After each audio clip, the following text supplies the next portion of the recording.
레위기 13장 1절에서 17절까지 하겠습니다. 레위기 13장 1절로 17절까지 읽습니다.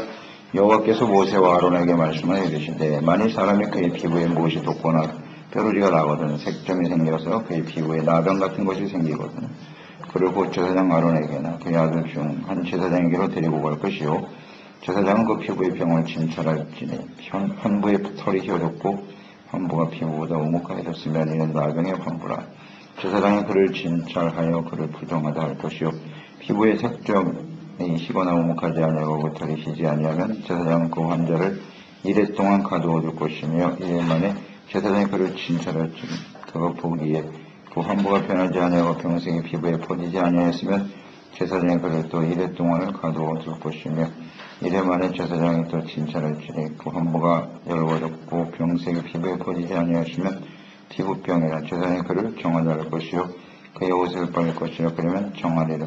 그러나 그가 정결한지를 제사장에게 보인 후에 병이 피부에 퍼지면 제사장에게 다시 보일 것이요 제사장은 진찰할지니 그 병이 피부에 퍼졌으면 그를 부정하다 할지니라. 이는 나병이민이라. 사람에게 나병이 들었거든 그를 제사장에게로 데려갈 것이요 제사장은 진찰할지니 피부에 흰점이 돋고 털이 휘어지고 거기에 생살이 생겼으면 이는 그의 피부에 오랜 나병이라.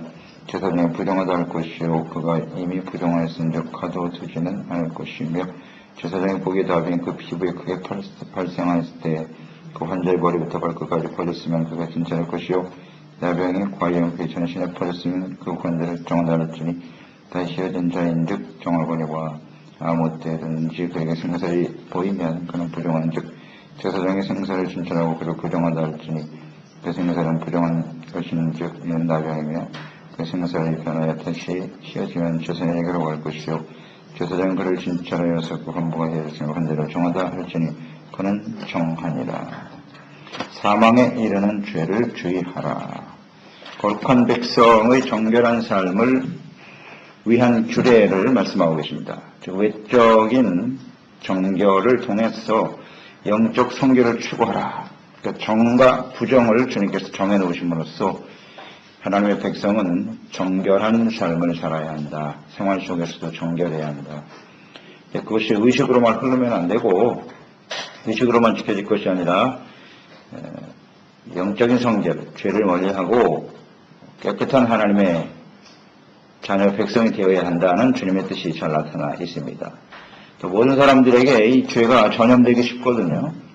그래서 이 정결이라는 것을 아주 엄하게 다루셨단 말이죠. 한 사람의 부정과 타락, 이 죄라고 하는 것이 굉장히 치명적이고 전염성이 있기 때문에 주의를 기울여야 된다. 이제 이 문둥병, 나병인 경우에 더욱더 주의를 기울여야 된다고 말씀하고 있네요. 나병은 불치병이죠.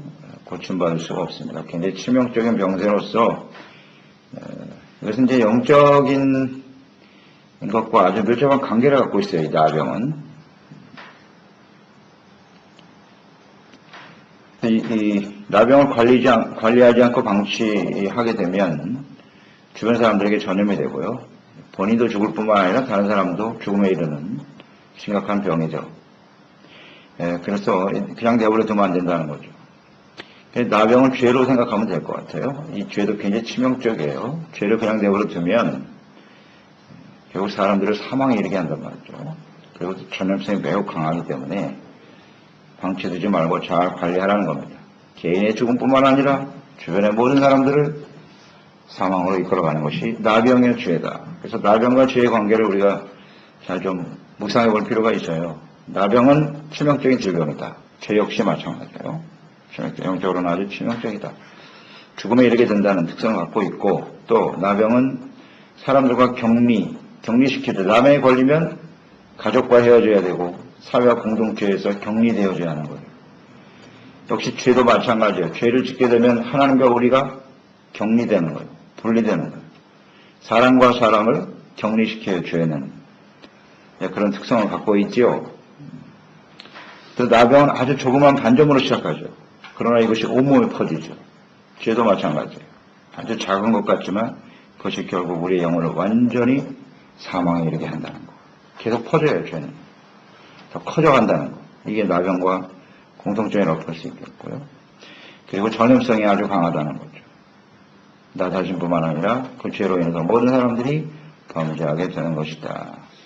뭐 이 죄의 전염성 잘 알고 있죠? 아담 한 사람, 아담과 하와가 범죄했어요. 한 사람이 범죄했을 뿐인데 어떻게 됐어요? 온 인류가 죄 가운데 태어나고 죄 가운데 죽어가죠. 죄가 이렇게 무서운 거예요. 아주 전염성이 강하죠. 그렇기 때문에 이것을 잘 관리해야 된다. 나병을 다루시는 하나님의 뜻, 나병이 뭐 그렇게 대단한 병이긴 하지만 이게 내용을 보세요. 얼마나 구체적으로 장황하게 설명하고 계시라고. 이런 걸 봐서 이 나병이 굉장히 심각한 병이다 이런 생각을 하고요. 그에 나타난 하나님의 뜻은 우리가 죄를 심상히 여기서는 안 되는 것이구나, 잘 관리해야 되는 것이구나 하는 것을 저는 나름대로 묵상하게 됐어요. 나병의 증후가 있을 경우 2절에 제사장에게 데려가라. 나병에 걸리면 사실 의사한테 데려가야지 제사장한테 데려가냐. 제사장이 이것을 판결하게 돼 있다. 제사장의 판결이 필요한 질병이라는 거예요. 왜냐하면 공동체에 영향을 주기 때문이다. 정하고 부정한 것을 판결할 수 있는 사람은 제사장이에요. 제사장이 부정하다 하면 그 사람은 이제 격리돼야 되는 거예요. 또 회개하고 돌이켜서 온전한 모습을 회복되어야 한다. 그래서 제사장에게 데려가라는 것인데, 이 당시의 나병, 문둥병은 하나님의 재앙으로 여겨졌죠. 성경에 보면 그런 내용이 많이 나오잖아요. 하나님께 범죄한 무시아 왕 같은 경우에 하나님께 범죄하니까 즉시 문둥병이 생겼고, 미리암 같은 경우도 모세에게 대응했다가 하나님 앞에서 문둥병에 걸리는 이런 일이 벌어지기도 했죠. 그래서 나병은 하나님의 재앙이다. 즉 죄와 결부되었다라고 생각하고 있는 거예요. 하나님께서 이제 이런 나병에 관련된 뜻을 잘 보여주셨기 때문에 제사장이 이것을 잘 분별하고 판결해야 된다. 이렇게 되어 있습니다. 그래서 4절로 6절에 보면 나병으로 의심되는 피부병인 경우에는 일단 7일간을 격리하면서 병세를 지켜보라는 겁니다. 격리시켜야 돼 일단. 그만큼 이 병을 아주 중요시 여겨야 된다는 거예요. 잘 관리를 해야 된다는 것을 보여주고 있고요. 7일 후에 관찰하고 그래도 좀 미심쩍은 또 7일을 격리시키라는 거죠. 7일 동안. 14일 동안 가둬두는 거예요. 그만큼 이 나병의 징후에 대해서는 심상히 여기서는 안 된다는 뜻이겠죠. 잘 관리해서 그 한 사람뿐만 아니라 공동체, 이 격리시킨다고 하는 공동체에 영향을 주기 때문이거든요.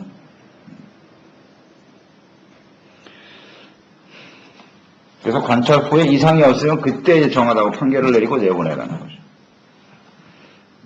그만큼 이 나병의 관리는 아주 철저해야 된다는 것을 주님께서 말씀하고 계시네요. 또 우리도 이 죄에 대해서요, 심상히 여길 것이 아니라 하나님의 말씀 앞에서 7일 동안 관찰하는 거잖아요. 그러니까 우리 자신을 끊임없이 하나님의 말씀 속에서 우리 자신을 살피고 또 돌아봐야 된다는 것이에요. 관리를 해라는 것이죠. 그래서 우리는 죄에 대해서 어떤 생각을 가지고 있는가 한번 생각해 볼 필요가 있잖아요. 죄에 대해서 어떤 자세를 가지고 있는가.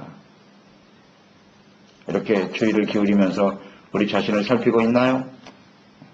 관찰을 해야 된단 말이죠. 이것은 하나님의 말씀 앞에 설 수 있어야 한다는 뜻이에요. 그냥 방치하고 내버려 두는 게 아닙니다. 살피는 거예요. 우리 자신을 하나님의 말씀 속에서 말씀을 가까이 대하면서 우리 자신을 살피는 사람이 돼야죠. 그렇지 않습니까, 여러분? 그렇게 잘하고 계시나요? 그래서 우리는 매일같이 말씀을 묵상해야 되는 거예요. 말씀 묵상 안 하고 우리의 죄를 발견할 수는 없어요. 왜냐하면 자기가 가지고 있는 생각은 변하지 않아요. 자신이 비록 어떤 생각을 가지고 있는데 그것이 말씀에 비춰볼 때 그게 죄면은 빨리 버려야 되거든요. 근데 말씀에 비춰지지 않고 자기가 옳다고 생각하는 걸 계속 생각하고 살아요. 사람이 원래 그렇게 생겼어요. 성경은 죄라고 하는데 내가 생각할 때 그게 죄가 아닌 거야. 그러면 성경을 대하지 않으면 계속 그 상태로 가는 거예요, 그냥. 자기 생각을 굽히지 않아요. 하나님은 잘못됐다고 하는데 계속 그러다가 죽는 겁니다. 그러다가 죽는 거예요. 그렇기 때문에 우리는 그냥 방치해두면 안 되고요. 매일같이 하나님 말씀 앞에서 우리의 자신을 살펴보아야 합니다. 관리해야 됩니다. 언제까지? 천국 갈 때까지. 우리 인생 마감할 때까지 계속 우리 하나님의 말씀 앞에 서야 돼요. 그런데 많은 사람들이 그냥 방치해두잖아요. 죄를 짓든 말든 그냥 자기가 생각이 다 옳다고 생각한다. 그게 바로 지혜롭지 못한 사람이죠. 지혜로운 사람은 자기의 어리석음을 아는 거예요. 우리는 쉽게 부패하고 타락할 수밖에 없는 존재라는 사실을 알아야 돼요. 그렇기 때문에 하나님 말씀 앞에 서야 되는 것이고 그 앞에서 나의 생각과 나의 주장을 쳐서 복종시키고 이 삶이 계속 관심을 가져야 되는데 그냥 내버려두는 거. 이게 문제죠. 12절 13절 나병이 온몸에 퍼졌을 경우 정하다고 판결을 내려라. 피부가 휘어져서 내부에 있는 병독이 이제 밖으로 나온 상태예요. 밖으로 나와서 이제 쫙 온몸에 퍼졌을 경우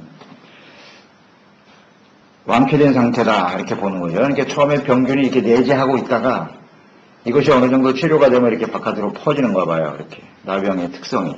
그래서 바깥으로 다 나와서 그게 휘어지면 이건 이제 낫구나 이렇게 보는 거예요. 그러니까 문제는 이 내재하고 있는 게 문제라, 이 병균이. 이게 어떻게 이제 발전될지 모르니까. 그러나 바깥으로 이렇게 이미 다 온몸에 표출이 되면 그러면서 하얀색으로 바뀌면 이것은 낫구나 이렇게 판결을 내린다는 뜻이에요. 그러니까 이런 걸 보면 비록 죄를 지었을지라도 이것을 고백하고 바깥으로 이렇게 표출하고 나타내는 사람은 정한 사람이에요.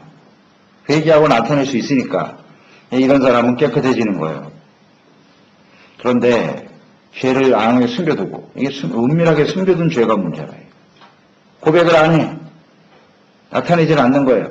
이게 더 크게 키우는 거거든요. 병을요. 죄를 키우는 거예요. 그래서 바깥으로 다 드러나면 그런 사람은 청결한 사람이 될 수 있다. 용서받을 수 있다는 것을 말씀하고 있는 거네요. 이렇게 우리가 같이 연관해서 묵상해 볼 필요가 있다는 겁니다.